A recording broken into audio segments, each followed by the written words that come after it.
to Sway TV. I'm your host, JJ, here on Amazon Live, and I'm so excited! We're gonna have some fun on the street. And we love Amazon Live, and we're so excited to be part of Sway TV. Get curious! Get curious! Look what my little mama gets to ride! What do we do here on Sway TV? We shop. Yo, suit up! Inhale. I literally just inhaled a fly. The most hilarious thing that has ever happened to me on live Amazon television. Would you like to be Sway TV host? Yes! Here we go. Mark says, I thought I changed your life. Oh, you're gonna make me cry. We made history here on Amazon Live. Would you ask her out again? I just got like goosebumps. So thank you for inspiring us here at Sway TV, Clay. Oh my goodness, we're having a little fire here. Michael says, Shayla, I love you and your shows. How did you do this? So many giveaways here at Sway TV. Money, big money, big money, big money, big money. I'm ready to battle shop live. Yeah! This is fun. And one person's gonna win a PS5. Which one will it be? Everyone is holding their breath. I have our winner. I'm so excited, I can't even stand it. I cannot make this up. We are awarding you with the PS5 as well. 6, 5, 4, 3, 2, 1. Talk to all your friends and your family. Let them know about Sway TV. Sway TV is here to stay. Thank you, Amazon. Thank you, Sway TV. Shop attainment all the time. 'Tis the season of the comfy. We in the house, we having fun, we doing the thing, we swaying. 2 thumbs up. Woo! Sway TV #1, baby. Here we go for you. Let's sway. Let's sway. Let's sway. Let's sway. Let's sway. Let's sway. Let's sway. Let's sway. Let's sway. Let's sway. Let's sway. Let's sway. Let's sway. Let's go, let's sway, stay tuned. Woo!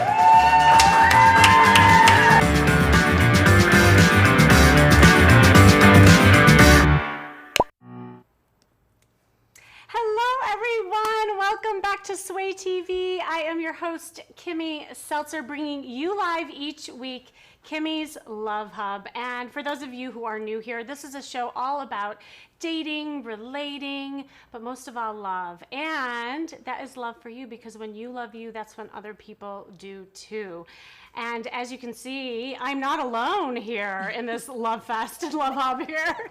And I'm super excited to share with you who this beautiful woman is. But first, I want to just see who's here. If you are here and you know me, say hello. Erin, hey, what is up? Erin is in the house. Who else is here in the house with us? Now, for those of you who are first joining, and this is the first experience here on Amazon Live, and it could be because I know that there should be some friends that you might have brought along the way, make sure that you click the follow button that you see on the screen. If you're on the mobile, you're just gonna click the follow button, it'll pop up. That way you can interact with us, because let me tell you, this show just gets better and better every time you guys chime in, talk with us, because we want to hear questions that you might have around dating, and you're going to definitely want to talk to this woman right here, Wendy Wilkins. And for those of you who are new to me, again, my name is Kimmy Seltzer, and I am a dating strategist, a confidence therapist, and an image expert. What does that all mean? Well, it's a mouthful to mean that I do a lot, and I have a holistic approach in helping people look and feel their best from the outside in. So I work with people and the way they present themselves, the way they act, their style, their wardrobe, and also working on the inside, being a therapist. So again, I love this platform because I get to talk about shopping and advice all here on Amazon Live. So welcome.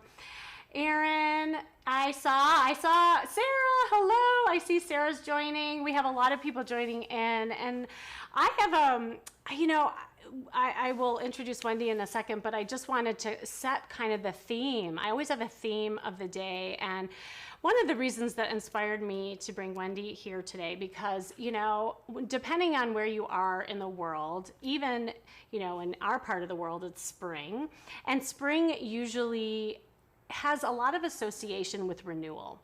You know, it's a state of transition with seasons, but most of all, what's going on in the world, there's a lot of changes happening. And, you know, the biggest time when people change is during a time of transition, quite honestly. And it's a beautiful time to really think about reinventing yourself. So I really want to talk about reinvention and how that can attract more love, more opportunity in your life. Because I don't know about you all, but I'm sick of my sweatpants. So I'm really excited to like get dressed up again, right? And Wendy has this beautiful dress on. It was so funny because I actually had a speaking gig last week, and it was the first time that I put on heels and a dress. And I gotta say, like, I actually had to practice wearing my heels. It was like so weird and foreign, but beautiful at the same time. So, you know, we'll talk about just what reinvention means and different ways you can do that. But I do want, she's sitting here so patiently waiting. Oh, that's fine. I love hearing you talk. I really can't wait to introduce you and have this conversation. So Wendy Wilkins, I mean, talk about the quintessential like reinvention gal over here.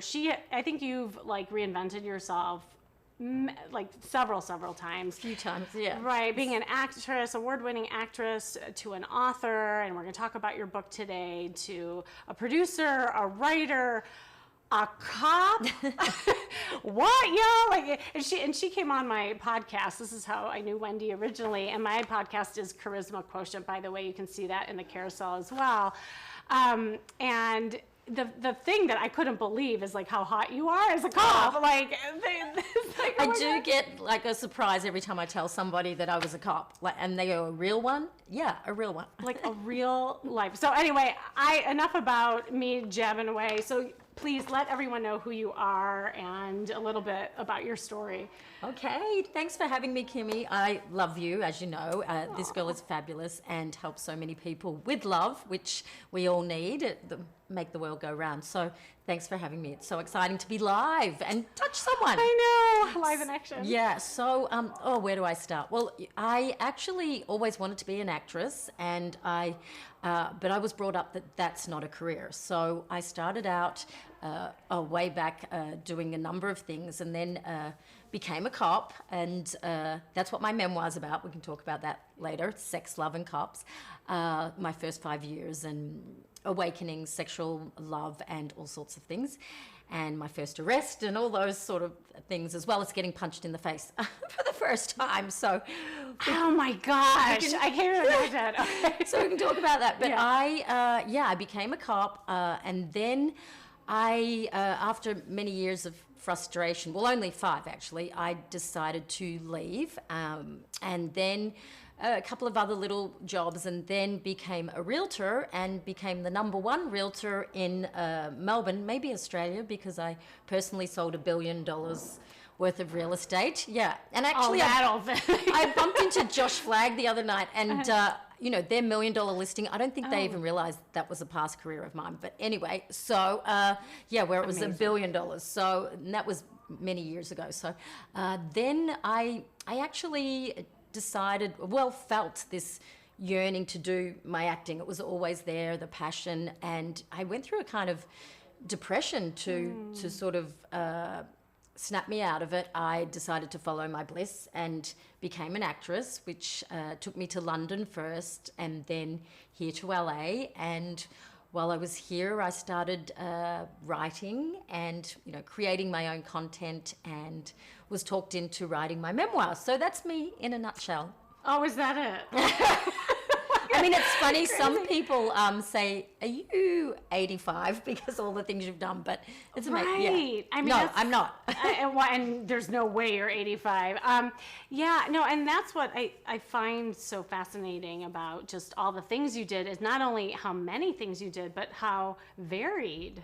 Right. Of like, you know, different professions that you did. And so what like inspired you to kind of transition into these different things? Because, you know, there's a lot of people who they pick a profession and they just stick with it, and that's who they are. Right.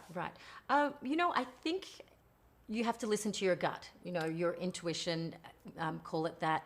But if you're not feeling satisfied with what you're doing, look for something else. And I must say that, it's hard to connect the dots moving forward, but in reverse, I see a connection. Yeah. So, if you reverse engineer, I still do real estate, and even today after the show, I'm dropping off some keys. I sold a duplex for a director who directed me in a movie, a play actually, and then wanted to buy some real estate here. So the synergy, is coming together really nicely. I never planned it that way, but it's just really exciting that all the different things I've done are bringing me to a certain place. Yeah. Yeah, and what I think is inspiring, because we're talking about change, and I'm sure that there's some of you listening, it's like, gosh, I do want to change in my life. I'm really tired. I'm just tired of doing what I'm doing. I'm not happy, like whether it's a job, whether it's your relationship, whether it's just, kind of the same routine day in and day out. But I think that a lot of times people fall in that state of complacency, right? Like there's a comfort zone with things that There's also the fear, I think, the fear of the unknown. And I feel like, what's worse, living a life that you're not satisfied with or, taking the jump. I will say that I put things in place. I didn't jump off a cliff, so to speak. I think if you are feeling this urge to make a change, to change your life, to do it in a stepping stone approach. Well, because that's what I would love for you to share. Like, what are some of the stepping stones, that you did along the way? And like, how can someone get started if they just feel like it's overwhelming to change? Well, for example, as a cop going into real estate, I was, I started in real estate with a mentor who I didn't really think real estate was for me, and he talked me into doing it part-time, on weekends and just while I had another job. So that's really what I mean about a stepping stone approach. You don't have to just go all in until you understand that maybe, and also one of the things I want to share is, you may decide to make a change and then feel like that is not the correct change for you. It's not satisfying. So, it's okay to keep maneuvering these paths. Yes, I'm really glad you mentioned that, because I think there's a lot of times you get into that like perfection paralysis, right? Mm-hmm. It's like, well, wait a second, like, I'm not doing this perfect. And, and then there's like the failure to launch because of that, right? Yeah. And so, like, how do you get over that where it doesn't have to be perfect? Like, just move, just do something, right? Yeah. For example, moving and changing careers to become an actress later in life was, all my close friends were very supportive, but some people were like, you're leaving a $500,000 a year job to go, follow your dream at your age, But, I really didn't have a choice, I would say, in my personal mental state. I really needed to do something to enjoy the journey. And so I did, and it's a constant journey. It's a roller coaster. It's not an easy ride by any means. But one thing that is interesting, if you look back, it's like a graph of real estate, really, in life, is that, it's like this, but the line is going up. So as long as your line's going up in the long term, then you're probably on the right track. I love the metaphor of the roller coaster, because that is so true, that you can be scared of, like, the hill that goes down, right? Yeah.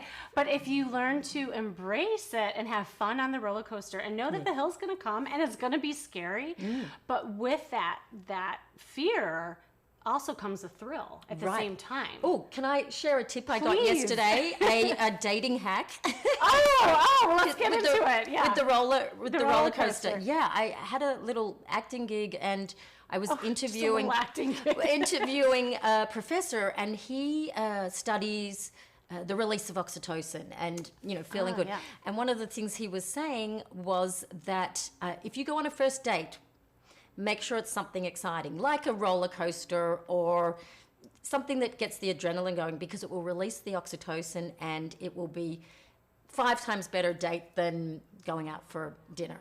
It's a really good tip, by the way. I diversify, but and not only that, people who are married or coupled off, that still holds true. They say anything that you can do that creates that like endorphin rush, adrenaline rush, can get back to that feeling you had on the first date. Right. You know, and so that is really true. And you won't have to rely so much on your head. Yeah. You'll be more in your body. Feelings. Yeah, the feelings, right. Yeah. Well, I would love, I don't know, this is just kind of off topic, but I'm so fascinated about this whole cop thing. I'm sure a lot of people I do.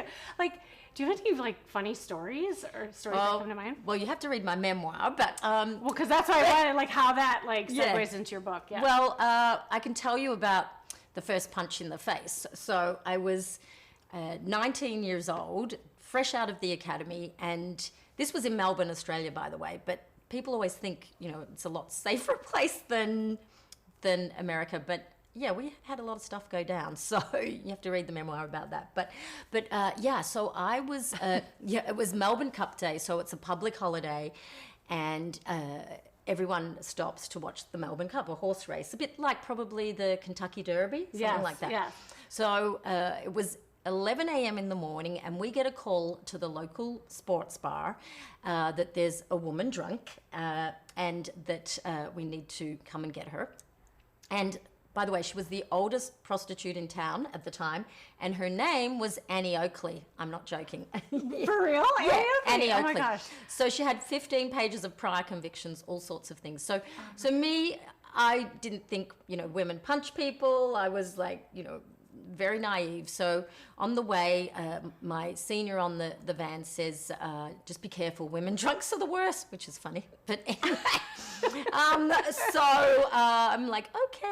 Right. And we get to the pub, and this lady's sitting on a bar stool, and she's teetering off, and she's got a beehive hairdo and the lipstick missing, you know. Oh my gosh. So anyway, so we take her to just sleep it off, actually. That's what we really do. And she said, me groceries! So I go to get her groceries. We put her in the van. She'd wet herself, and it was a bit of a mess.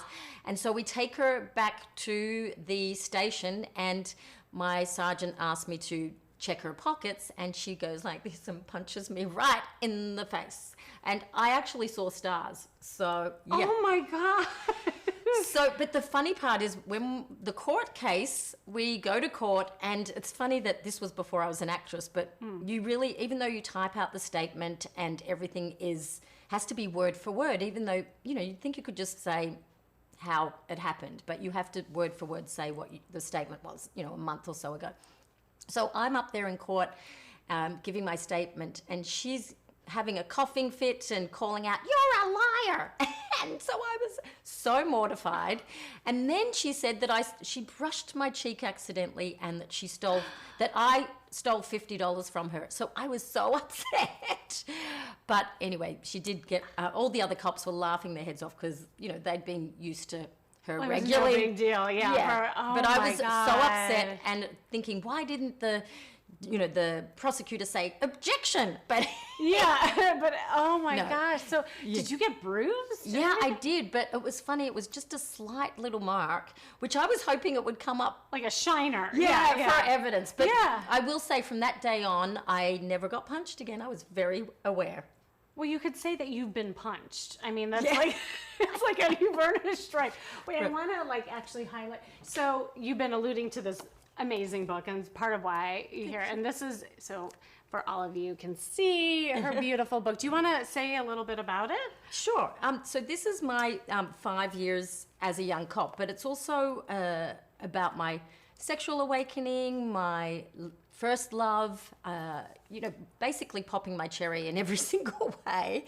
And it's a fast, easy read, but it's also, it was very cathartic for me to write it, to look back and on my life in my early 20s. And I also have people that have read it, from young girls to, older women, have said it's really helped them think about careers and change and life, and also reminisce, their early 20s. So, yeah, I also am developing it into a TV series. Yay! Yeah. Oh my gosh. Kind of like Sex and the City, but with cops. Oh my God. Can I be one of the cops? You can. Well, if you can act, but I think you can, right? I do. I actually, a lot of people don't know this. I used to act. There you go. I did back in the day. Well, I'm not surprised. I know. Well, I don't know, I used to be obsessed with Charlie's Angels, back in the day, right? And I always wanted to be Farrah Fawcett with my. Yeah, I can see that. I used to get. I'm aging myself a little bit, but I used to get when I was a cop. People used to call out policewoman Angie Dickinson. So, yeah, do you remember that? Oh my gosh, yes. I could. Oh my God, I totally see that. Yeah, I used to get that. So. Oh wow. Well, this is so. When you wrote this, were you doing it for the purposes of just healing? Was it more coming from that place of, being cathartic, or? No, not really. I was actually writing a screenplay, and an actress writer friend of mine who's a published author suggested, I had so many stories to write the memoir. And so this is the thing about that I've learned about, transition and change, is that sometimes you don't. When I was younger, I used to always have goals and, the destination and reaching those goals and crossing them off. As I've got older, it's more about enjoying the journey and not worrying about the destination. And this is a perfect example. I really just wrote this because my friend talked me into it, and it was cathartic in the end. But now so many people have enjoyed it and suggested it, including some great directors that I've worked with, that I should make it into a series. Oh my God. I just want to highlight what you said that was so brilliant, is it's really enjoying the journey and not focusing on the destination. That's huge when it comes to dating too, by the way. Oh, right, yeah. Yeah, because, and I was just on a phone with someone who was thinking about working with me, and I do these free breakthrough calls, just to see how people are really getting tripped up in their love life and how I can possibly help. And she was so focused on the destination, right? And she said, and I know that when I go online, I am vetting for my boyfriend. I am looking at the destination, right? Right. Instead of just enjoying flirting and having conversation and connecting. And it could just be a new great friend. Yes. I mean, I know that's why why we're going online, but I think the thing is not put so much pressure on it, Well, right, and I think it relates to what we're talking about, the whole thing of reinventing yourself. Because if you get too focused on what you want, you may shoot yourself way too high with those expectations. And then if you don't meet those, that's when people shut down. Yes. Right? Yeah. So how did you just learn to enjoy the journey? Because again, here we are talking about it. It's easier to talk about than to do. Yeah. Oh, that's a great question. How did I learn to enjoy it? I suppose, well, because, especially as an actress, you can't control very much your career. It's a lot of. I mean, you would know. You've been an actress. It's as a realtor, you can. I would say, because the more work you put in, that you get the results. And but as and most careers, even. If you work in a bank, you can go up the scale and get promoted and do all the courses and work. But as an actress, it's not necessarily the case. You can do all the work, and I mean, I know some amazing actors that have never really worked. Yeah, and right. So it's not quantifiable. So once you start to realize that. I mean, many times, and I think most actors feel like this, I've said, that's it, I'm giving up, but it pulls me back, And so I just learnt, and a director friend of mine said, you'll be an actress all your life, so basically, do other things to fulfill yourself, and you'll be able to act. You can act every day. I mean, I just thought, someone sent me a Shakespeare thing, and I thought, I'm going to film myself doing one of the sonnets, you know, because I studied Shakespeare at RADA. So, you know, I think it's about enjoying the journey, and that's where now I realize, because we all have choices. I mean, pretty much what I do, real estate, acting, writing, is you have to motivate yourself. So that's true. If I wasn't enjoying the journey, then I wouldn't do any of it, because no one's telling me, except for when I have to be on set, you have to get up at this time, or when I'm showing a house. But a lot of it is pre-work, you know, studying and breaking down a script, or, you know, looking at the comps in the market and helping, you know, find. So if I'm not enjoying that journey, then it's not going to work. So and then the other thing, I lost my sister 2 years ago, my younger sister. Oh, I'm sorry. Yeah, it was, and she, you know, she was such a vivacious, beautiful person, and you just realize life is short. Life is short. So I, you know, am practicing enjoying the journey and pretty much being present and every day doing pretty much what I choose to do.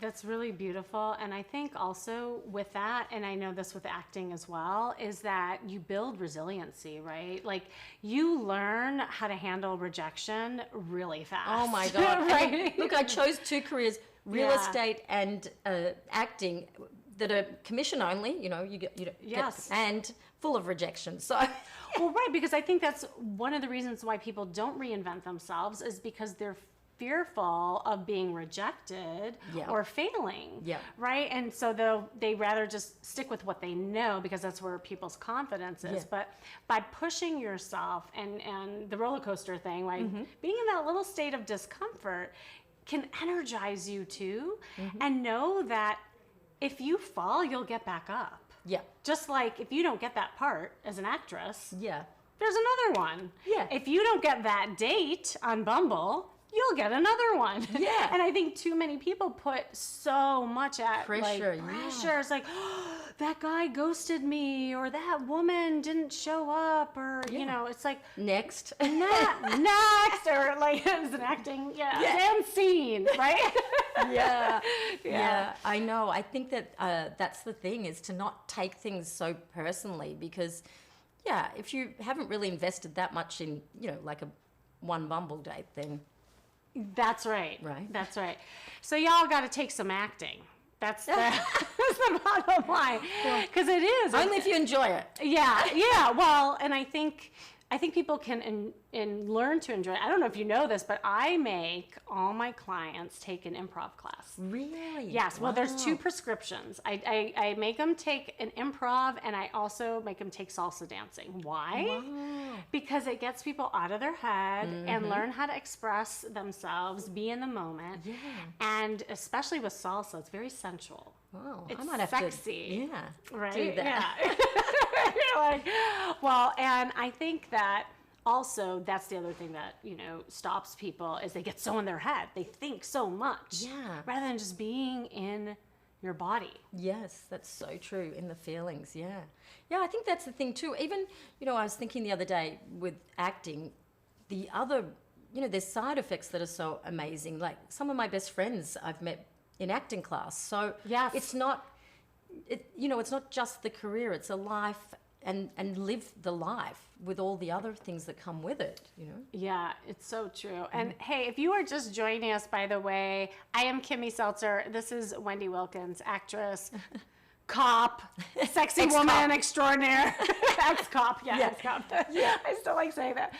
Oh my God, and now you got me fixated on wanting to be a cop in your new show. But anyway, I love that you're doing that in a TV series. Well, and you were in a show, by the way. Like, do you want to talk a little bit about the show that you were in? Which one? Oh, well, okay, I'm going to get it wrong. Hold on. It was the Deanie Bean. Deanie Bean is dead. I saw a little clip of it. Okay. I wanted to watch it. Well, that's a movie. It's a movie. Yeah, that's actually out on Amazon Prime, and Amazon Prime Tubi TV.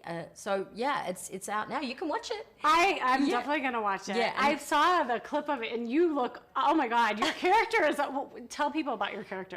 Well, this was really a fun audition and role, and pretty much a breakdown of what my acting kind of persona is. Because the breakdown for the role was a devil meets Prada boss meets Goldie Hawn in Overboard, and and that's me. So so I got to play basically 2 roles in the movie. I play this supposedly a horrible boss, and then my assistant tries to kill me, and then I get amnesia, and then it goes on from there. So yeah, it's a dark comedy, but it's, listen, you'll get some dating tips on what not to do.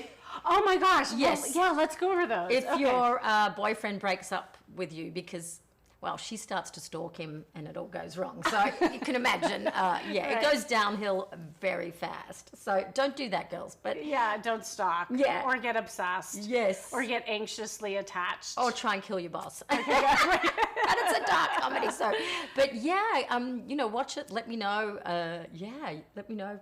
I'd love hearing from fans what they thought of it. So. Yeah, and if you're chiming in and you're trying to chat with us, by the way, and you're new to Amazon Live here at Sway TV, all you have to do is click the follow button, and that'll allow you to chat with us. And if anybody has any questions for either one of us, we love the interaction. So say hello. Who is here? Oh, Sherry, I see you're here. I didn't even see you.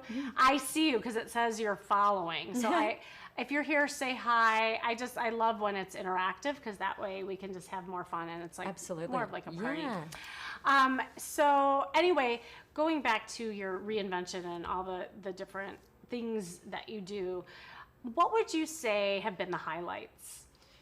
Well, that movie you just talked about, that was pretty exciting because it's funny because it was an indie film, and I was up for some massive roles as well. But it's just really fun to see other people enjoying your work. During COVID I flew to Wisconsin for a little role, and the limo driver was talking to me and asked me something, and he ended up watching the movie. And then when he picked me up to take me back to the airport, he was discussing, this look that I gave, and it was really funny because that was something that I discussed with the director, trying to, sometimes in one look, say 100 things, and so it was just those little moments are really special to me, those sort of things, and I suppose this little memoir and this book was #1 on Kindle. There's a bonus chapter on Kindle, by the way. A few weeks ago, it was #1 in true crime memoirs. So I can say I'm a #1 author on Amazon, but that was a bit of a highlight. And by the way, if you want to get her book, it is right there in the carousel, so just pick it up. And it really is an inspiring thing. I enjoy reading books that have to do with people's real lives, autobiographies are my favorite. And I think that's part of also what I teach people a lot is about vulnerability and how we can really relate to one another, because it's not what you know. It's not reading a book about a bunch of facts. It's about someone's journey and how they feel. Because that's what's relatable. That's what connects people to people. And we're not perfect. You read in my memoir some of the silly things I did. And I feel like imperfections are perfections in some ways, because it just makes us human, and real. Yeah, some of the best times filming, because I direct and produce now, and some of my writing is some of the moments that weren't planned. So, keep the camera rolling, keep the camera.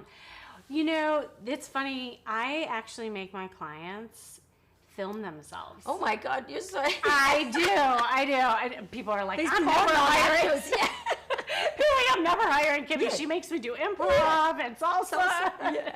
No, but here's the thing, because all of these things that we're talking about, I think, are really crucial skills to have when it comes to dating. And I think when you get in your head, if you're not in your body, if you can't see yourself, that's a lot of times what creates barriers on dates. You know, a lot of people go on dates and it's like this boring Q&A session, and they're just thinking of lines. Oh yeah, they're just memorizing, right? Totally, and it's not a job interview. No.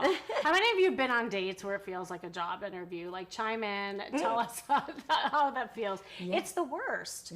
And so, like, how would you, if you were on a date like that, you know, flip it? Flip it. Yeah, like if the guy was asking you a million questions about your Has that happened to you? Yes. Oh, okay. Well, let's do like a little role play. So what happened? You know, it was just getting to know online, and and it's happened a few times that all the questions are about, you know, my work and what I do for work. That's the worst. Okay, so that's like number one rule: never talk about work. It's such a buzzkill, and it's hard when they ask you about it. Yes, so. Well, there's a couple things that, I mean, when I have this whole like formula that I teach people. It's called the social engagement formula, and it's really moving from these like fact-driven conversations to something that's more heartfelt storytelling and personal. Right. And but it is something that a lot of times people get into, is the whole job interview type thing. Because see, the problem is for women, when they're asked that, then you get into your masculine energy, sadly. Yes. Because then you start talking about like the last deal you did in real estate. And you get all, the last crime you fought as you're a cop. Right. Yeah, so you have all these like kind of dry type of conversations. If you're a man and he starts talking about work, then as a woman, we don't feel him as much. It's just like we're listening to a guy pontificating about his job, right? And so what I tell people with that is if we're out and about and you're meeting people organically, and if somebody asks you, what do you do for a living? I actually make it a game. Oh. And so I ask back, so what do you think I do? Oh, that's good. Yes. And so what's really great about that is, first of all, it gets them guessing. So now we're like into a game. Yes. But it also can kind of tell you how they view you. See you. Yes. Yeah, right. So I always tell people, if people guess, if you're a woman, like you're an accountant, librarian, lawyer, you definitely need to contact me or take acting lessons, right? Yeah, I actually did do that. You did? Yes, I did. And I was pretty excited because he came up with some nice things. So, what did he say? Well, one, he said I was model, and I was like, no, but I'll take it. Yes. I'll take it, you know. I fell in love straight away. And then what was the other? There was another one. Oh, actually a TV presenter, and then there was something else. I can't remember. But they were all really fun things. So it made me like him more. So it's a good thing to... That is good. Yeah. That is good. And obviously you were doing something right, because you were coming across as, you know, beautiful and charismatic and all of that. Thank you. Yeah. But you know, it is hard. And I always say the second tip is if it's something like online, or if you're not in that situation where you can ask back, try to get underneath the job. Yes. Meaning, like, what about the job is important to you? Right. Rather than talking about the job. Oh, yeah. If that makes sense. Yeah. So instead of saying, I'm a realtor, I just sold a house for $5 billion, my contract is up. That'd be nice. Yeah. I know, right? And that is different than saying, you know, I love real estate. I got into it about 5 years ago when such and such happened. And ever since then, I have been so happy because I love like helping people. So you're getting more about, and it's just like what you do in acting, right? Yep. Like you get into the character of the why versus the what. That's great. I got to write all this down. Yeah, and by the way, if you're catching this like midstream and you want to go back and see the replay, you'll be able to see that. You just go to, here are all, let me see if I can get this on screen. Oh, well, that's promo stuff. But here are all the replays, and you can just, you know, go to the replay. I think it's Sway TV Live /replays. going back to us. Here we are.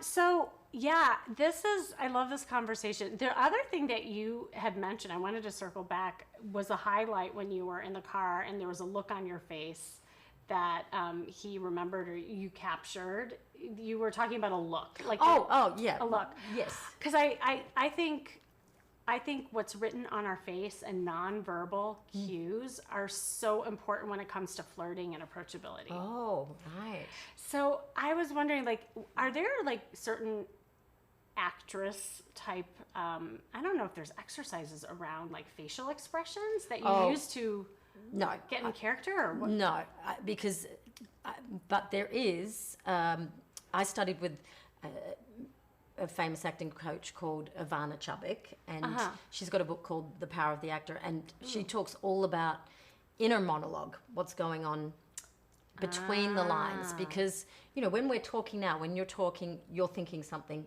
while I'm talking to you. Correct, and right. So, and back and forth. So it's all about that, and that will come, you know, authentically through your eyes and your expressions. But if you try and, I mean, there are some things you can do, I suppose, but I feel like that would be really hard for me as an actress to kind of trick those things, you know what I mean? But that's actually really fascinating. I mean, I would think that would help a lot of people, because if you're coming more from a place of like how you're feeling in that moment, and then having that on your face, like if you want to say hi to somebody and have that like kind of inner excitement about saying hi, that would probably show. It would show.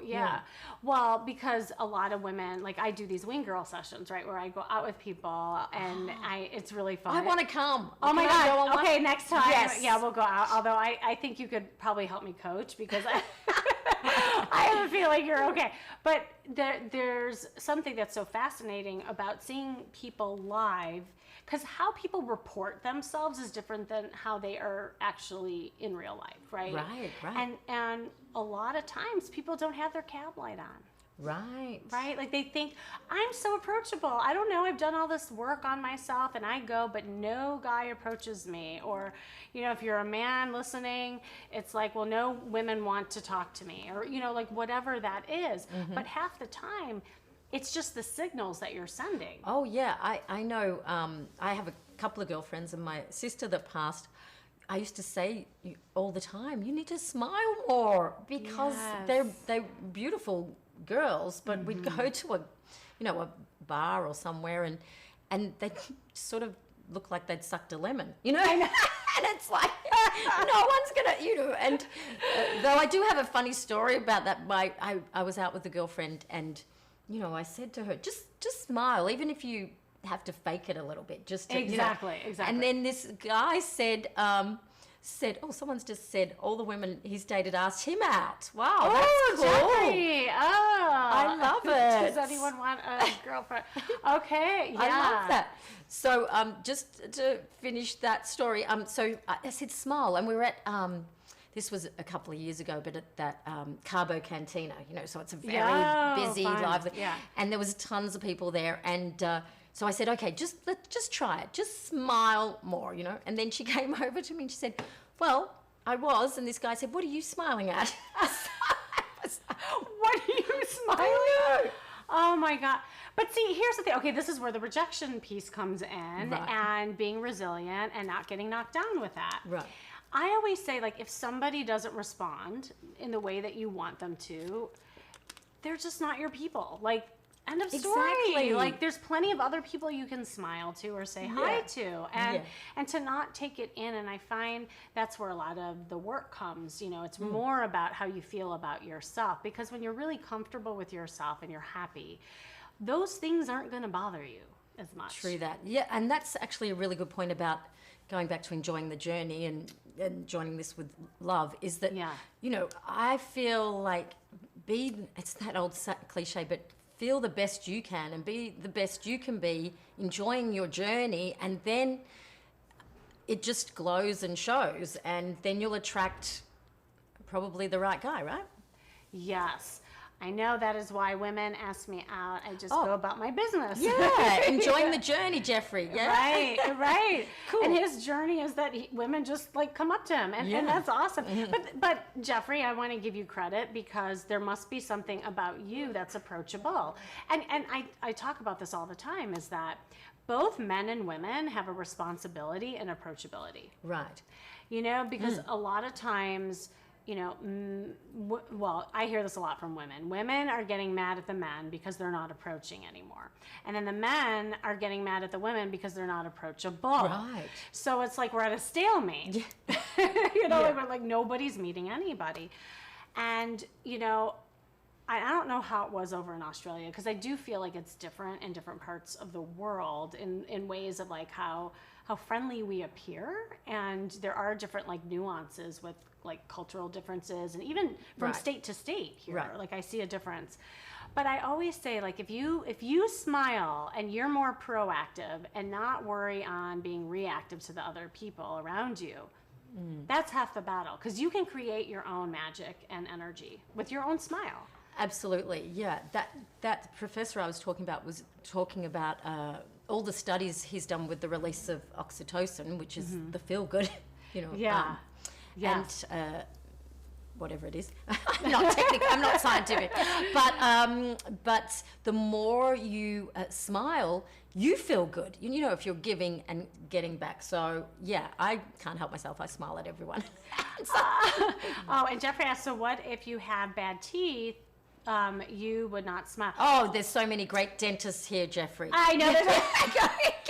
And here on Amazon, I know you can buy some whitening. You know, well, it depends on what's going on with the teeth, right? Yeah. And there is that Mona Lisa smile, right? No, well, and there's different ways to smile. And I've been seeing, yes, and actually we've been seeing this a lot with the masks, because we have not been able to see the smile. Good point. However, you can tell when someone's smiling at you just by the smile in the eyes.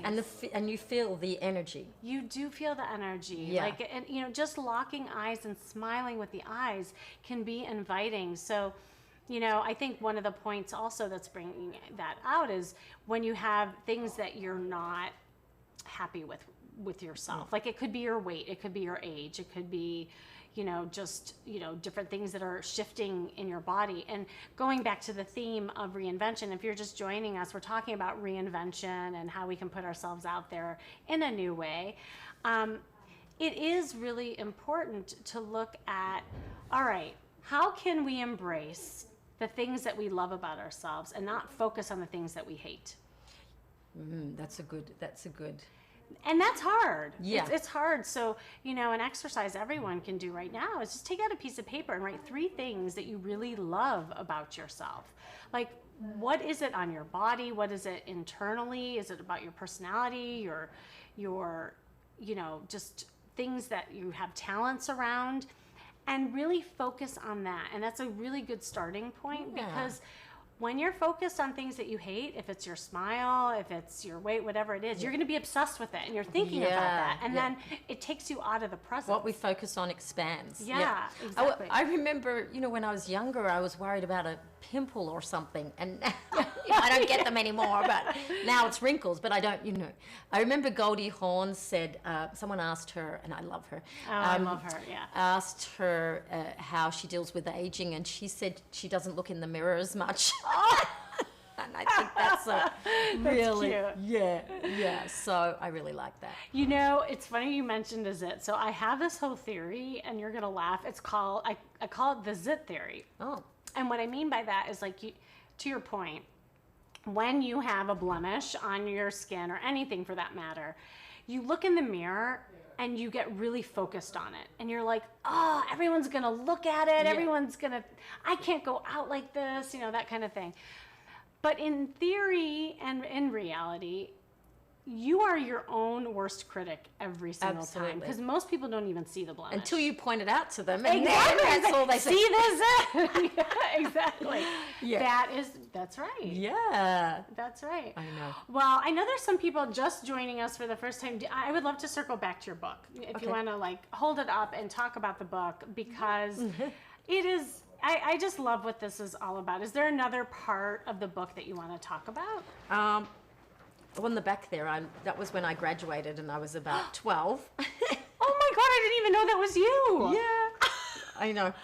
So, oh my yeah. God, that's adorable. So, so I was saying before, this is Sex, Love and Cops. It's my memoir of my 5 years as a young cop in Australia, but we did have a lot of crazy, serious stuff happen there, including some serious things like 2 of my squad mates were shot and killed in an ambush, and there was the first bombing. But we also had lots of fun times too. So this is all about my sexual awakening, my first love, and there's even a Mr. Big type character in there. There was a love triangle. Oh, really? Yeah. And in fact, on Facebook, I got a message, about a year ago, or maybe 6 months ago, from my first boyfriend who's in the book. I changed all the names though. And he was my first love, but it's about the love triangle, which he didn't really know, of course. And so he talked all about reading about that and how he was sort of a bit upset about it, but he also still loves me as a friend and doesn't regret us going out. And it was interesting because at the end, I sort of talk about, my life now. So anyway, you'll have to read it, actually. Wait, I gotta look at this picture again of you. Oh my God, you look so different. Really? Well, I was. You're so cute. 20-something years ago. Well, and this is the thing, and I'm gonna stick with me later on because I'm gonna also share about like how you can reinvent your wardrobe and like how you look, because I think that's another thing. I mean, we're talking a lot about like the internal shifts that we can make, but I love working from the outside in, because I think by just changing some of the things on the outside, vis-a-vis like a costume, right? Like you really had a costume on. Yeah. Or just, the way that you wear your dress, your makeup, your hair, all of those things can really make a difference in then how you feel. Yeah. Well, I think for me, when I go out and put on one of my designer dresses, this is Diane von Furstenberg, one of my favorites. I love Diane. It always just makes me feel better, So I think, and that helps you feel better on the inside. So it's sort of all intertwined. And so, yeah, I think it's important to, if you have a favorite dress or a favorite suit, Jeffrey, no, we haven't ignored you. We see you. And so, I think it's important to feel your best if you're going out, and you're the only one that knows what makes you feel good. So, I think it is a good idea to. Well, and did you, like, when you were going through that kind of depression era and you were really like doing a lot of the work, did you feel, when you started re-energizing yourself with a new life and a new job and all that stuff, did you feel a shift in your body too? Like, or was it more like, how did it happen? I think it was just, first of all, going through a mini depression, you don't sort of realize how to get out of it at the time. Yeah. So I did see one thing that helped me after my sister passed, that kind of depression was, I saw this quote and it said, "What is the point of life? Life is the point." And that just, I love. Yeah, it's so simple. So and so it just started getting me moving again. And it's really about putting one step in front of the other. So I think, I can't really say exactly how I got out of it, but I just started putting one step in front of the other, going down the street and getting a coffee and just interacting. And really, the more I interacted, the better I felt. And the more I did, and the more I put one step in front of the other, the more it helped, yeah. Well, and that's what I was wondering, because I always tell people, again, like, trying to shift and change all in one swoop is really hard, you know? And I think if you just focus on little things, and for me, I use a formula, I call it the charisma quotient, which is the name of the podcast, but like charisma I love because it's a magnetic energy that just draws people to you. And I believe there's like 3 different pillars in that. And it sounds like in some ways you shifted in each of those pillars. Like first one being is your style intelligence, as I call it, and your style, like just how you appear I mean, it could be your Diane dress, it could be your red lip, it could be like different things, and starting small and just wearing it for a while and seeing how people respond, seeing how you feel in that too. Yeah, and I think it's about how you feel, because I remember the first time I bought one of her wrap dresses, it just made me feel good. And it was good for my body shape and everything like that. So and then I continued to keep buying them because, you know, they're I know how they make me feel. That designer. So and that's a small shift. And but I don't get any. I should get some. You know, dresses from her, because I promote her all the time. Oh my God. And never get anything. I actually think she's on Amazon, and I'm gonna check on this afterwards, and I will definitely because she has great dresses. And the reason why also the cuts work for a lot of different body types, because she does have the wrap thing going on and accentuates most women's figure and waist. So, I have met her, by the way, and she's lovely. Oh, you did? Yeah, oh she's my lovely. God. She seems really cool. Yeah, and I love, you know, anyway, going back to that whole notion of just starting small. So it could start with a dress, and I'm going to share some products later on that all of you can reinvent your wardrobe and the way that you appear. And that could be the starting point, right? But then, as you were talking about, then there's the internal shifts, you know, and then working on the second pillar in raising your emotional intelligence and how you express yourself, you know, being vulnerable, being authentically you, not putting on a show or being someone that you're not. It's about really, who am I and how do I express that? Yeah. I think that's really true. The more you kind of can laugh at yourself, you know, with is kind of endearing. Yes. It is really important, and I think so many times we're trying to either shape shift into something that other people want to see. Right. And that never works. It never works. Trying to please, Oh God.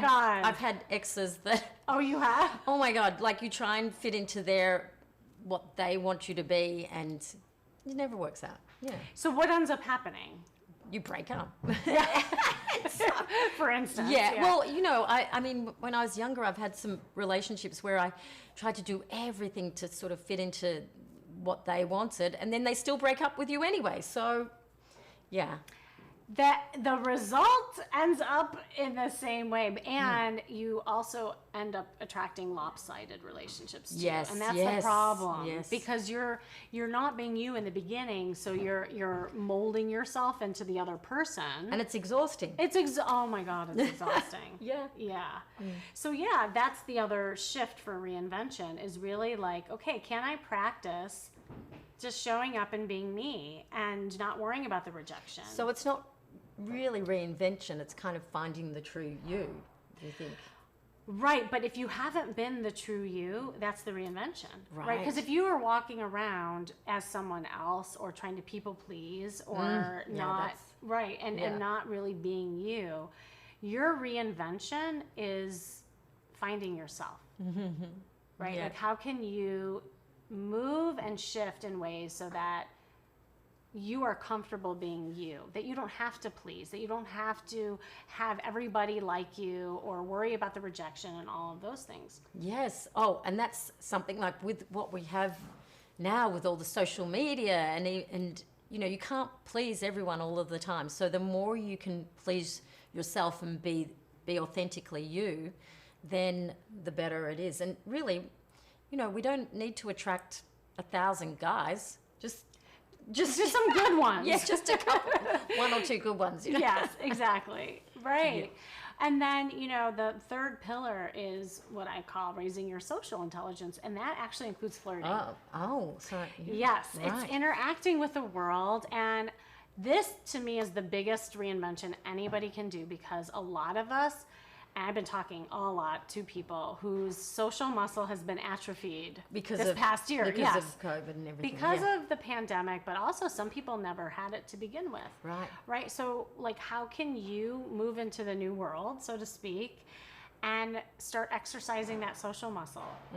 Smiling with your eyes, saying hi to people again, like getting comfortable, just being in the presence and energy around people again, right? And I think there's so many opportunities that can get created from that. it's exciting times, I think. You know, we've all is. been locked up, so to speak. Well, and you're a perfect and beautiful example of just like how like you didn't let any of those like hard times knock you down, where you stayed down, and you really have learned to pick yourself up, and not just pick yourself up, but soar. Well, I thank you, and I will say that perseverance has been one of my, when you were saying about the 3 things to write down, that's one that people say about me, because of, you know, the rejection and things like that. But I think it is okay also to go through a grief period. You know, because I also broke up with a 12-year relationship, you know, just around the time my sister passed. So there was a lot of loss. Yes, a lot of loss. But and I did go through a bit of a depression. But I think that was a good learning experience for me, actually, because my ex actually did suffer from depression. So I finally learnt began to understand a little bit that, you know, it doesn't matter what someone says to you, like get up, you know, if you're physically depressed, it's really difficult. So that one step in front of the other, and the quote about life, you know, what is the point of life? Life is the point, was really helpful to me. But I don't, it's hard to sort of say, but I don't regret going through the depression either, because, that's actually, you asked me, sort of about how I managed to kind of do all this and keep going. And I think one of the things that, and I was just talking to a friend about this the other day, and, you know, I often say to myself, if I'm about to take a leap on something or something fearful, you know, what is the worst thing that could happen? Yes. You know? Oh, yes. So once you work out what's the worst thing that could happen from this, I mean, and the worst thing is that you could die, like, you know. Yeah, exactly. So, you know, and maybe you're not going to, so you may as well try it anyway, you know. Yes. Oh my God. I love that you said that. You know, I do that with my clients all the time because, you know, that the fear factor, right? Yes, like you're so scared about like saying the wrong thing, getting rejected, you know, fear of failure, fear of success, whatever your fears are. And I asked that question. And, you know, I was talking to a woman the other day, and she said, you know, I just don't want to go out on that date because it's been so long. And I said, so what are you worried about? Right. You know, that was the first thing. What are you worried about? And Yeah. she's like, well, I'm worried that I'm going to come across as dry and boring and I'm going to like flub up. I don't even know how to date. And I said, and what's the like worst thing that can happen from that? Yeah. And she's like, well, then he won't like me. And I said, and so what's bad about that? Yeah, what's the worst? Right, like I kept saying that question. Yeah. And it's like peeling away. What's bad about that? And at the end of the day, she's like, Oh, wow, there really isn't anything bad. That's what I do in, you know, in my head when I'm feeling some Right. fear in something. And then by the time you keep going through it, you realize, well, if that's the worst thing that's going to happen, then I may as well do it. Yeah, exactly. And not only that, if you don't do it, then you'll never know. And if you don't do it, you're not putting yourself into action along the lines of something you probably really need to do, right? Because you may think in your head things that you need to do and what you need to, you know, say or learn or all those things that are swimming in your head. But if you don't actually do things, you're never going to get past that fear. Right. And that's any fear. Right? Yeah. And I mean, if you say something stupid, I say stupid things all the time. Yeah, I have the, like that foot in my mouth disease. And so, but you know, you can just say, sorry, I don't know why I said that. Or, I mean, it's, so sometimes, what about when I dictate a lot, you know, on my texts, and sometimes they go out before I checked them and they say, sometimes not the best things and not what I was meant to say. You know, it's to a client or something. So, you know, I have to immediately go, sorry, that's not what I meant to say, and it's fine. It's see, laughable. Yes. See, because I love that you're calling yourself out on it. You know, I'm not perfect. God, no, far from it. And honestly, that guy probably really appreciated that and liked that. Yeah, You know? yeah. I was working with someone who had a lot of social anxiety, and she, every time she would go to a conference, she was scared to talk to anyone. She's like, it just seems like everyone knows everyone, and there's like these group of women, and I feel like they'll reject me. And I said, what if you just said that? Yeah. I said, how do you feel? She's like, well, I feel like I'm in middle school when I go there. Right. I said, what if you went up to those women and you just said that? Yeah. She's like, but that I can't. I said, yeah, you can. You just paid me some money, so I'm just gonna do what I tell you. I'm gonna make you do it and report back. And report Is back. that what you do? And report back. So she actually did. She went out and she went up to the group of women, and she's like, you know, every time I'm here, I always feel like I'm back in junior high. Like everyone knows one another. Yeah. I'm such and such, and she said her name. And she said it worked like a charm. Fantastic. It worked like a charm, and she made some friends, and after that, she wasn't fearful anymore. But she had to do it. Yeah, the actual fear of doing is worse than the doing most of the time. Oh, amen to that. Yeah. Yeah. Well, I know you have to go soon, Yes. and I know I don't want you to go. I know this is so much fun. I could just hang out with you and talk for hours. I know, and it goes by so fast. But you know, I just the next time I won't have to run off, and we can have a glass of wine or something later. We are, just by the way, everyone, we are at the most beautiful place at the moment in Bel Air with the view to die for. It's a view for here at Sway TV, because that's how we do it here. It's not bad. And I love that you were here local, that you could come here live. It was just so special to just be energized in your presence too. Oh, thank you. And I mean, before you go off, are there any like last words of wisdom or things you want to share? And again, like, please let everybody know like about your book and your upcoming cool stuff that you have going on. Okay. Well, thanks everyone for tuning in, and I'm just so blessed that I know Kimmy. I think that's one of the things that, as I'm growing older and wiser, and even this professor that was talking, that I was talking about yesterday, he says that all the studies that he's doing is about communicating and joining people and being nice. And actually, that's one of the things that I think is the first key, is just be nice. I mean, don't be nasty, be nice. And, you know, it'll make the world go round better. And can I add to that? And be nice to yourself, too. Oh. Because if you're always just nice to other people, and then again that goes into the people pleasing, then and you're not filling your cup up first, then in the end you have nothing to give, and that's when you start. Don't be nice if they're being nasty. Be nice to yourself first, then be nice to someone just else. leave. But that's one of the things I did learn, is self-love first. And I'm pretty happy with who I am. I sleep well at night, so that's really important too. Well, it shows, because you're radiant and you're beautiful. And I'm going to come back. So much. I want you to come back. Yeah. And again, In the Carousel is her book. And it's Sex, Love, and Cops, and I can't wait for the. Yes, so I'm developing it into a TV series called, probably called Sex, Love, and Cops, but it's going to be like Sex and the City, but with cops. And reach out to me on Instagram. Can I say my? Absolutely. It's at Wendy Wilkins Oz, and let me know if you've read it or seen the movie Deanie Bean. I love interacting with fans, and let me know what you think. Yeah. Thank you so much for coming. Thanks for having me. Yay, hugs. Oh my God, it's so exciting to be hugging. I know. That's the other thing that professor said, you should hug 8 times a day, which he said you can actually virtually do it too. Oh, really? You know, it so just works. Think about that person. And so we can hug everybody out there right now? Mentally hug. Oh, okay. You know, love.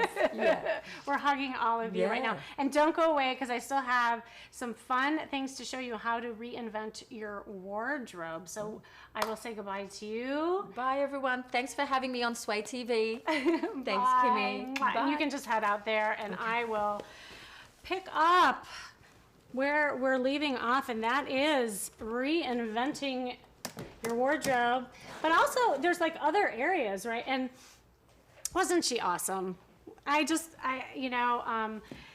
an energy that comes out of her, that is something that I always tell people. It's the attraction factor, you know, beyond, you know, how someone looks. It really is an energy that just can exude from you. And this is why I love talking about the reinvention piece, because there are things that you can do. And there's 3 things that I want to really highlight. You know, obviously we're going to talk about things you can buy here on Amazon, but that's tangible stuff, right? Those are things that we can see and feel that can cause you to feel like you're getting into a different character, into a different person, a 2.0 version of you, so to speak. But, you know, the thing that beyond the tangible stuff are other things that I always talk about in ways of shifting. And that is shifting your mindset, shifting your perspective, and shifting your approach. And when I work with people, those are the 3 areas also that I work in, because again, it's really about strategizing ways of breaking habits. That's why I got in a way of calling myself a coach or a therapist. I really believe that people need strategies, and so I call myself a strategist. Are we looking for something? What? Oh, okay. Commercial for 1 second. We're just looking for Wendy's phone. I don't know what happened to the phone. Okay. Yeah. Anyway, so in looking at ways that we can shift, there are a couple things that I want to share with you that I was excited. Now, the thing that's fun about springtime, and with each cycle of the season, there are different trends that happen. Now, before I go into the spring trends, there is a difference between fashion and style. Fashion are things that are trending. I'm going to share with you some things that are trending, but it's really important that within all of these fashion pieces and the trends, that it's the right style for you. Because style is something that's everlasting. Style has to do with your body type, and there are, like if you're a woman, there are 5 body types. If you want to know what body type you are, it's really important. It will make a difference in the way that you shop. Before you even buy anything on Amazon that I'm about to share with you, I want you to go to my site, kimmyseltzer.com, and download my free style guides. I have style guides for both men and women. And for men, there are 3 body types, so it's not as complicated as women. But really, like once you know your body type, it makes shopping so much easier because you're gonna like the way you look in the clothes. Half the battle is really understanding the clothes that flatter that body type and the clothes that stay away from. This is a chance for you to reinvent yourself, right? This is one step that you can take. You can download my style guide and really look for, you know, styles that are going to really rock your shape out, rock your body out. And that's gonna make a big difference in how you're coming across. Okay, so there are a couple trends that I want to share with you. Let's start, and you know, we obviously with Wendy, I was talking a lot about shifting some of the mindset and that kind of thing. Let's start from the outside and talk about things that are trending. Okay, one thing that we're seeing a lot of, and this is a lot of fun.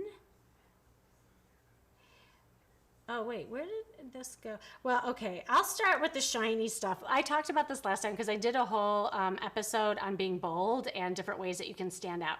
To me, that is one of the best ways to put yourself out there. If you've been hiding during this whole year, right, working with color and shine is something that can really help you put yourself out there.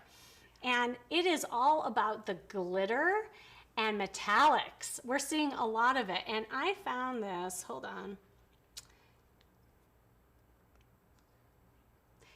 Okay, I want to share this, and I actually just bought it. So I'll bring it to the studio next time because I was obsessed with this. I was like, oh my God, I gotta have this one.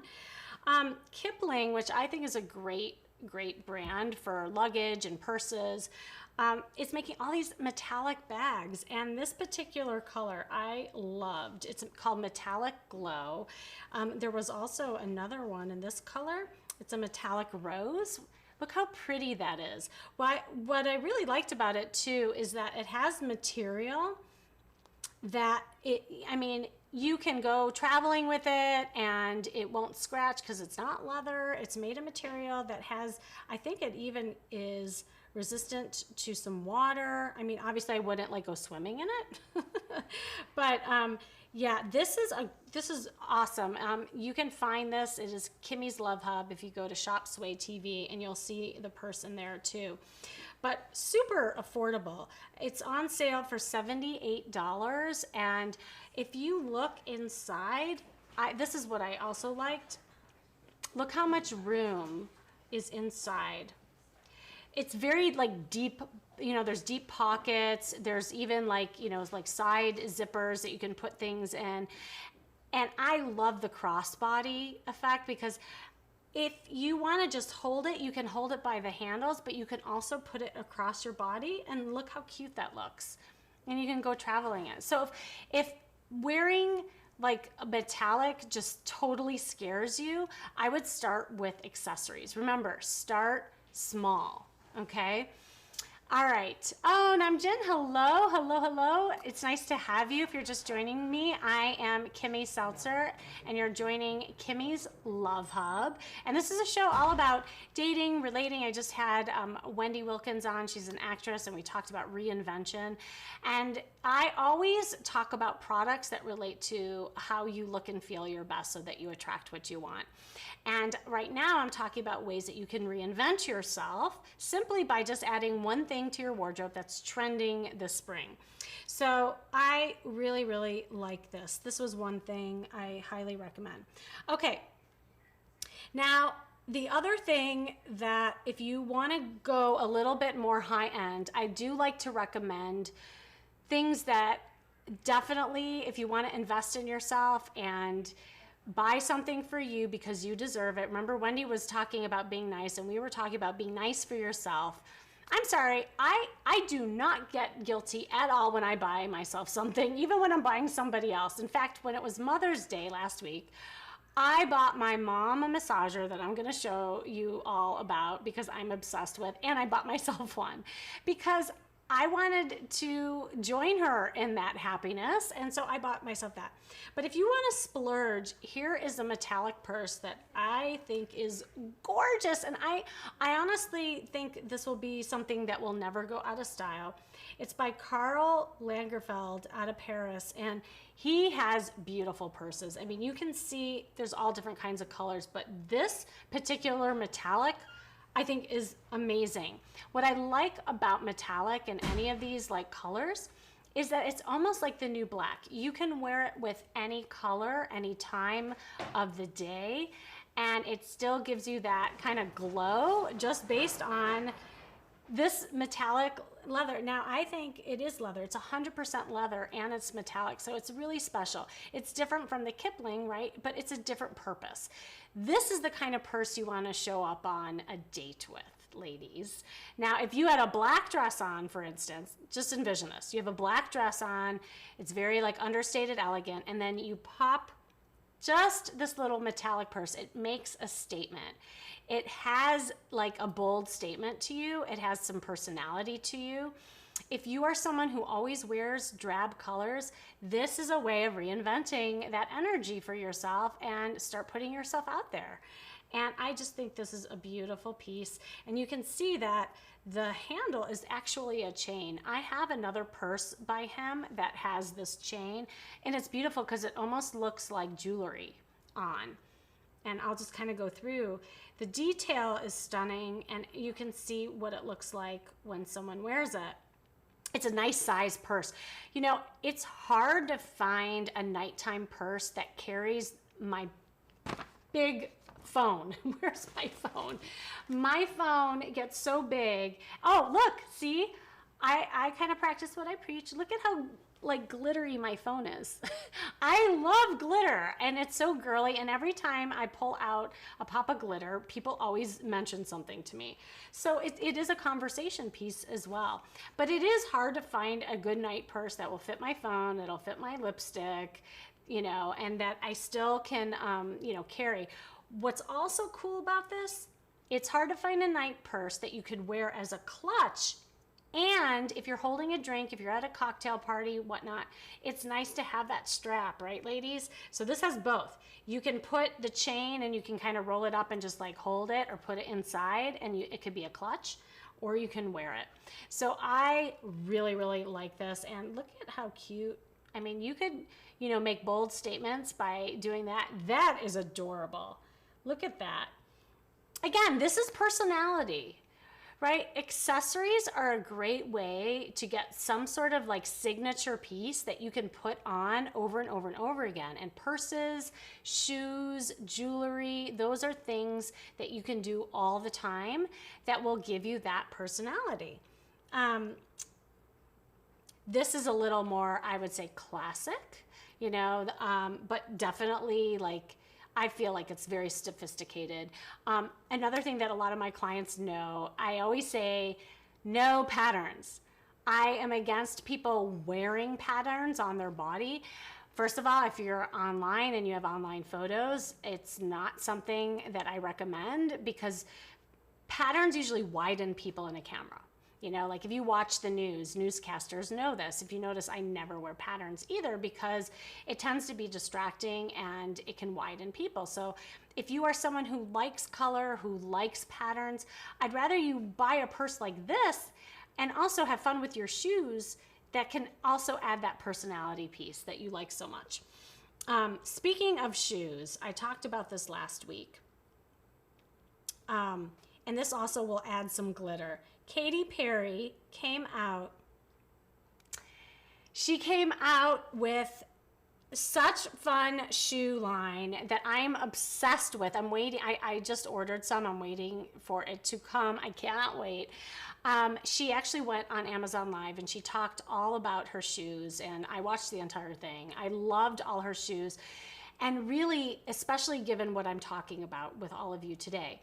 All of her shoes have personality. All of her shoes has some sort of statement to it, that if you are the type of person that always wears the blah colors or drabby colors, or you're a little bit fearful of putting yourself out there, then you should get Katy Perry's shoes. So these particular shoes, the Rizzo sneaker, if I'm saying it wrong, Katie, I'm so sorry. Rizzo or Rizzo? I think it's Rizzo.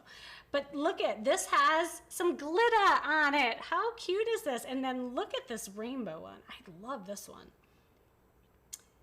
I mean, can you imagine, like, okay, so again, this takes confidence, ladies, right? If you are somebody who would never be caught dead wearing this, now's the time to reinvent yourself and put a different pair of shoes on, metaphorically and physically.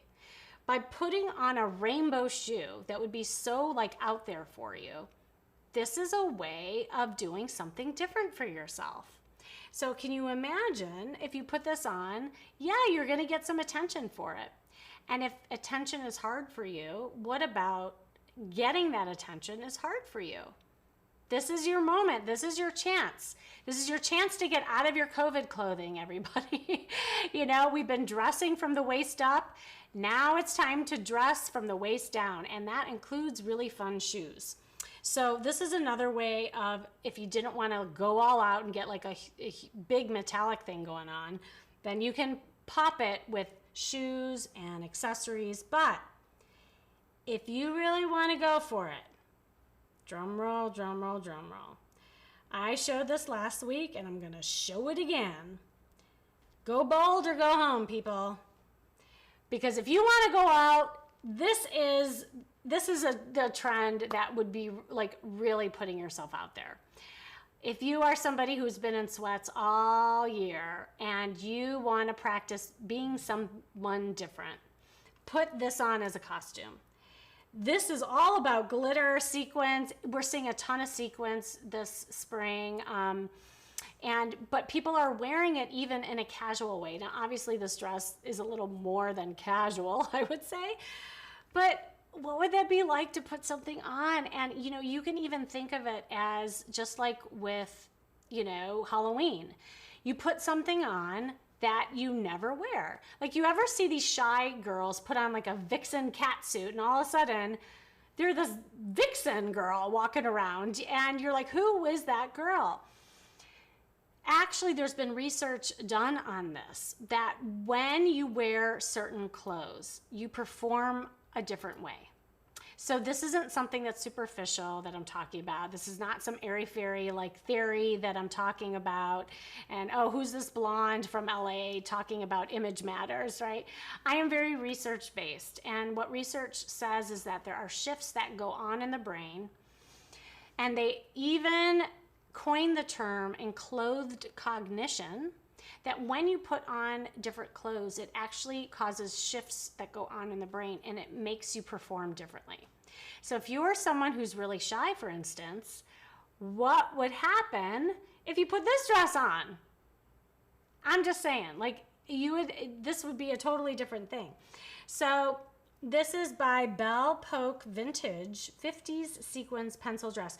The reason why I also like this cut, okay, whether you get this particular dress or not, I highly recommend getting a dress that has a V-neck and a cinched waist, because no matter what body type you are, it usually flatters every single figure.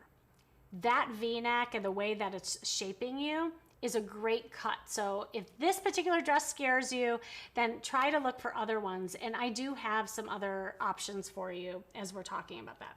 Okay, so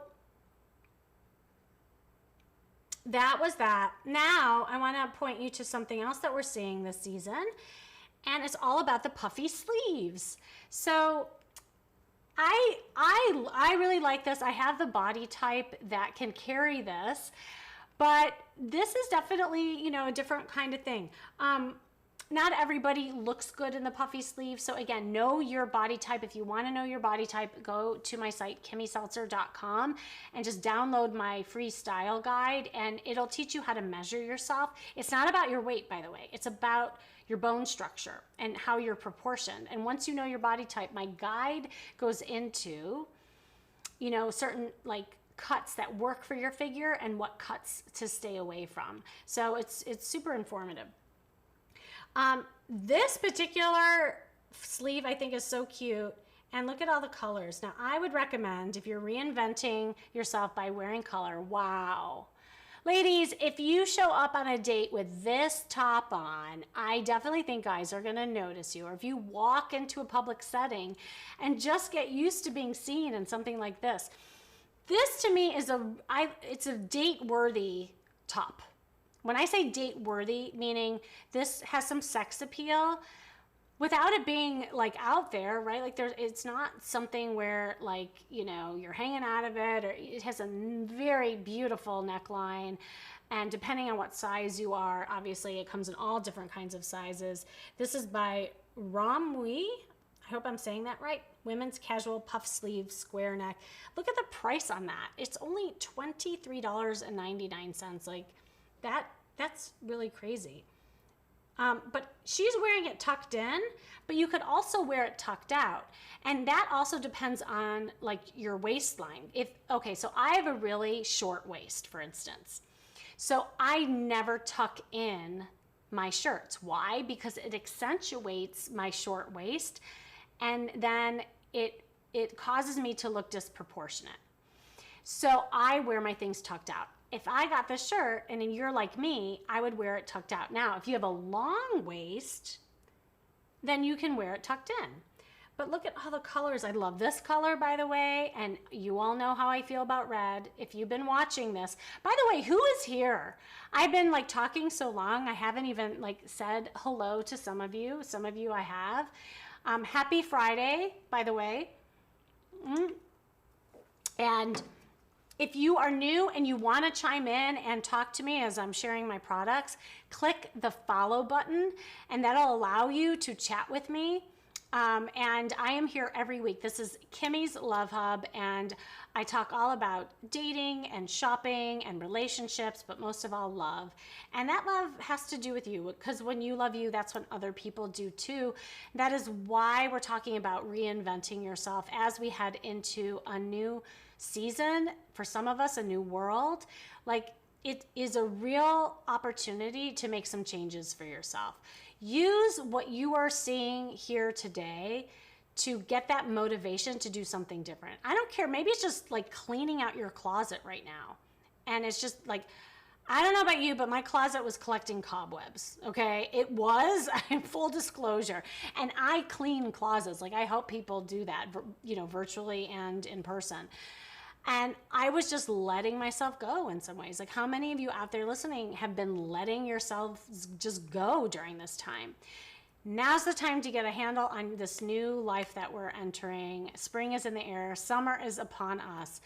And what better way to do that than to start something new for yourself? It could be a new love interest. It could be a new profile. It could be a new mindset around dating. It could be just saying hi to people again.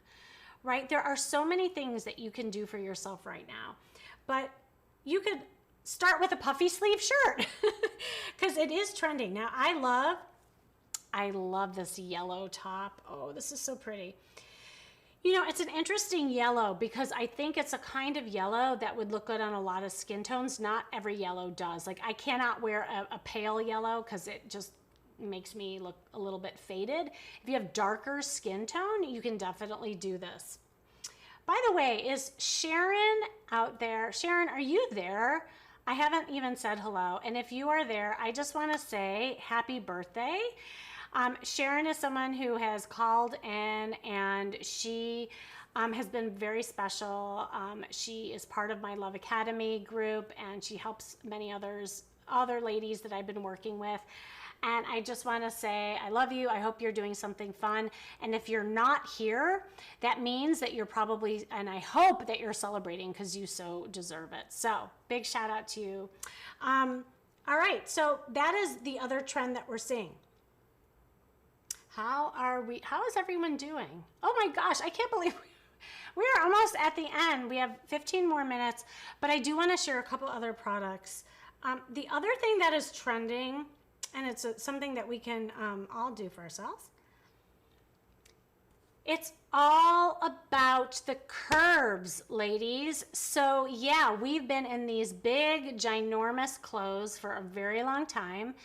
I am not gonna lie, I've been really enjoying some of my sweatpants, and a lot of my sweatpants are big. But I do say that it took a little bit of work when I went speaking the other day. It was my first speaking gig since the pandemic hit, and I put my dress on, and it was more form-fitted, and it almost felt weird to me. But I love that it's trending right now. It is about things that are more form-fitting, and that is a great way to reinvent yourself. It's getting used to being seen again, everybody. But I picked out something that not only is form-fitting, but comfortable. And why I really liked this is BTF BM Women Casual Crew Neck Ruched Sleeveless Tank. Now, the word ruched is really operative here, and I'll tell you why. The ruched part is such a flattering type of cut for a woman's body because you can almost like cheat a little bit if you have some problem areas around your stomach or your hips. The ruching around there could really make your, figure really look flattering. And I have several dresses like this, but this it's a polyester and rayon, so I think it would move really nicely on your body. It's comfortable, but also look at how many colors it comes in. The red dress. So ladies, if you want a red dress moment, come on, this is like $29, $30, right? $30 to have a red dress moment. I think you're worth it. And if you think that this is so hard to do, here's a way that you can go a little more subdued with it. You can get a red dress like this, and if this is like too hard to even think about yourself in it, then try putting a jean jacket over it to just make it a little more understated. Because if you throw a jean jacket over it, rather than just wearing like heels and that dress, it'll make it more casual and you can kind of ease into the red dress moment. But I want to encourage all of you. Did anyone have a red dress moment from the last show and you're here? Please say hello, because in my Facebook group, and by the way, if you want to join my Facebook group, it's called the Love Makeover Insiders. If you are part of the group, say hello. You guys have been quiet tonight. I hope you're just like sitting and absorbing and listening. But there were a couple of women who actually did post their red dress moment, and I was so happy to see that. So if you just want a little encouragement and motivation, I have amazing women in that group. And I have a very exciting class coming up. So I'll just take a moment to share with you. I have a master class, my very first dating master class. It's going to be for both men and women. And we are going to talk about how to create chemistry with flirting. I'm so excited. So this is a perfect time because everybody forgot how to flirt, or if you never learned how to flirt and you always hated it, this class is going to be for you. It's going to be May 24th. It'll be at 5 p.m. Pacific, 7 p.m. Central, and 8 o'clock Eastern Standard Time.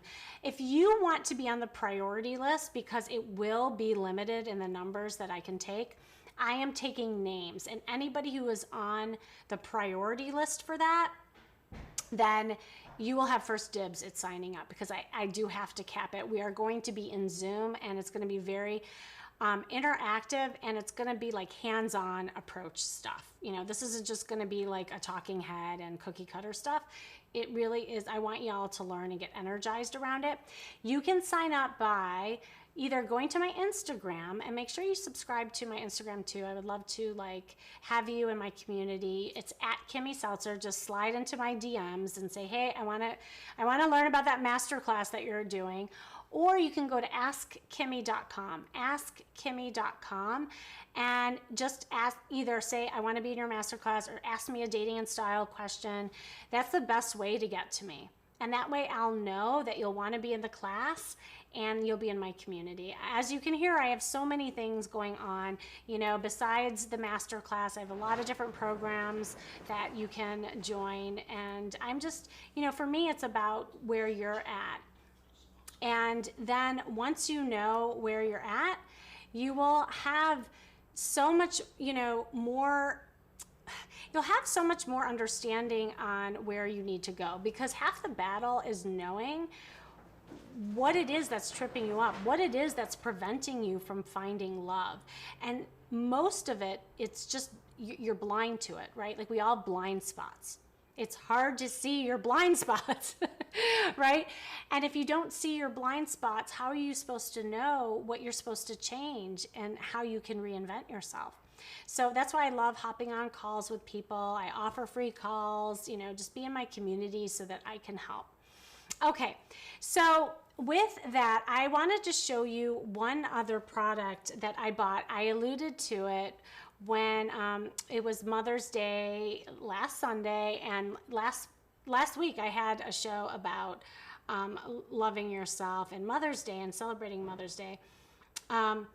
There is a massager that I bought for my mom, and she said it's the best gift she ever received from her children. And part of me was really upset. I'm like, what about all those cards that I made you, Mom? She goes, oh, no, besides that of course was the best. But in terms of something that I bought her, this was her favorite, and I did end up buying it myself because I like to give things that I have used myself, obviously. And so I want to show you this massager. This is from Zillion Shiatsu Back and Neck Massager, and we have one here in the studio. I want to show you all this. Oh my gosh, this was amazing. Not only does it, I don't think it's charged. So why I like this, I'll show you what it looks like. Look at, it's just really compact. You can carry it around with you. I've been carrying this around. I've been putting it on different parts of my legs because I've had a lot of just cramps in my legs, especially sitting for so long. So it has gotten out my knots in my legs. I've been working on my neck, and it comes with a charger so that you can, put it in the different parts of your home. One of the things, I had a really old massager and you always had to have it plugged in. And while that was really great, it wasn't as portable. It also has a car charger, so you can charge it in your car. I have not tried that yet. I don't know. I honestly don't know if I would even use it in the car because I get so relaxed. I think I would not pay attention to the road. But it is an option for all of you. So I highly recommend this. I really like endorsing things that I've tried, and this is something that I love. On top of the shiatsu balls that go around and around, they heat up. So if there's anything that's sore, you really feel that heat and it gets into the muscles, and it's just wonderful. So anyway, that is how you can re-energize and reinvent your body by, first of all, taking care of those knots and relaxing. Because again, we talked about your mindset and resetting that. We talked about resetting your wardrobe with incorporating some things and feeling good in your body. Because when you take care of your body, when you take care of your mindset, your perspective, and your approach, you will start creating change for yourself.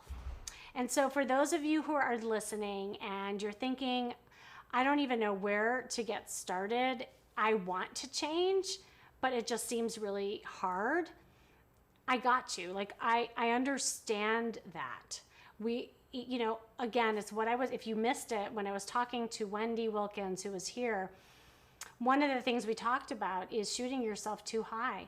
If you are so focused on the destination where you miss the journey, then you'll remain paralyzed. That's the analysis paralysis. That's the perfectionistic paralysis that starts setting in. That is why I encourage all of you to just move. Take action. Do one thing. It could be buying a red lipstick. It could be buying the massager. It could be buying a red dress. If you're not into buying anything, it could be going to the market and smiling at people.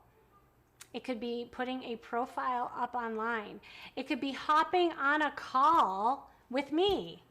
I just talked with somebody this morning and she said, I've been watching you for a really long time, and today was the day I decided to actually make that call, and I'm super scared. I said, you know what? It doesn't even matter what happens from here. The fact that you, after a year, got on a call with me, you already broke a pattern for yourself. Can you only imagine what your life will be like if you keep breaking those patterns, if you keep pushing yourself? Wendy and I were talking about the roller coaster effect. What would it be like to go up and up and up in the roller coaster? And although you're fearful of that drop that you're about to encounter, what if you learn to embrace the drop and just embrace the ride that you are at? Remember what she said. It really is about the journey. And when you embrace the journey, that is when you end up in the destination. I'll end here with a story. One of the women that I worked with, on my podcast, and for those of you who want to listen to my podcast, it's the Charisma Quotient. It's in the carousel as well. I had her come on. I do a lot of these episodes called Where Are They Now?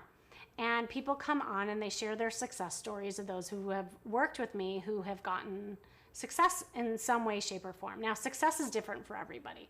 Sometimes they get a boyfriend. Sometimes they end up just learning how to date. Sometimes they learn to just feel better in their body. Success is different for everyone. And the woman first started out by saying, Kimmy, can you help me with my wardrobe?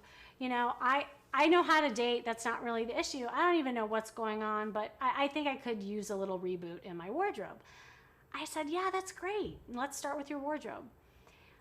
Well, we uncovered a lot, because from the wardrobe, then we started working on her conversations with men. We started working on her boundaries. We started working on how she expresses herself, how she flirts, how she gives her power away, all of those things. And before she knew it, all of a sudden she started dating differently. She started attracting new kinds of men in her life. She would progress on dates.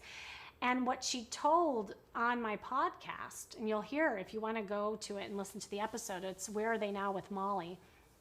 She said, Kim, I didn't think that I was coming to you for, for getting a boyfriend.